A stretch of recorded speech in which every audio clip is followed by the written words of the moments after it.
ఏంటి ప్రేమని కాఫీ షాప్‌లో చూసావా? అని ధీరజ్ వాళ్ళ ఫ్రెండ్‌తో అనేసరికి, అవునురా అని కాఫీ షాప్ అడ్రెస్ తెలుసుకొని ధీరజ్ అయితే అక్కడికి వస్తూ ఉంటాడు. ప్రేమ అయితే కాఫీ షాప్‌లో పనిచేస్తూ ఉంటుంది.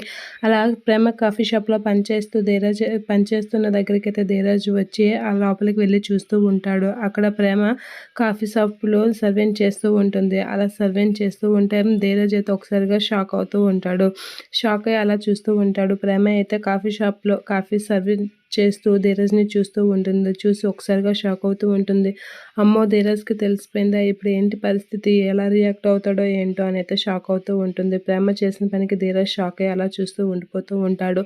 ఇక చాలా కోపంగా ప్రేమనైతే బయటికి తీసుకెళ్తూ ఉంటాడు ధీరజ్. ఇక ధీరజ్ వెనకాతల ప్రేమ వెళ్తూ ఉంటుంది. ధీరజ్ అయితే ప్రేమని చాలా కోపంగా బయటకి తీసుకెళ్ళి ఒక దగ్గర ఆపి, కాఫీ షాప్‌లో పనిచేస్తున్నావు, నీకు బుర్ర బుద్ధి లేదా?" అనేదో అంటూ ఉంటాడు. అలా అనగానే, "మీ నాన్న అన్న మాటలకి నువ్వు తేలిగ్గా తీసుకుంటావేమో, నేనైతే తేలిగ్గా తీసుకోలేదు" అని చెప్పేసి ప్రేమ అయితే చాలా సీరియస్‌గా అంటూ ఉంటుంది. ఆ మాటలకి, "నీకు బుర్ర పని చేయట్లేదా? పలానా రామరాజు కోడలు కాఫీ షాప్‌లో పనిచేస్తుందంటే మా నాన్నకి ఎంత పరువు తక్కువ.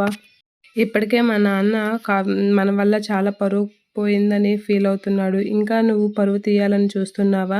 నువ్వే కాఫీ షాప్‌లో పని చేయక్కర్లేదు" అని చెప్పేసి అయితే అంటూ ఉంటాడు. "లేదు, నేనైతే పని చేస్తాను. ఎవరు చెప్పినా, ఎంతమంది చెప్పినా నేనైతే నా ఆత్మగౌరవాన్ని చంపుకొని నేను అక్కడ ఉండలేను. నా పని నేను చేసుకుంటాను. కాఫీ షాప్‌లో పని చేస్తాను" అని ప్రేమ చాలా గట్టిగా చెప్పేస్తూ ఉంటుంది ధీరజ్‌కి. అలా చెప్పేసి అక్కడి నుంచి అయితే వెళ్ళిపోతూ ఉంటుంది.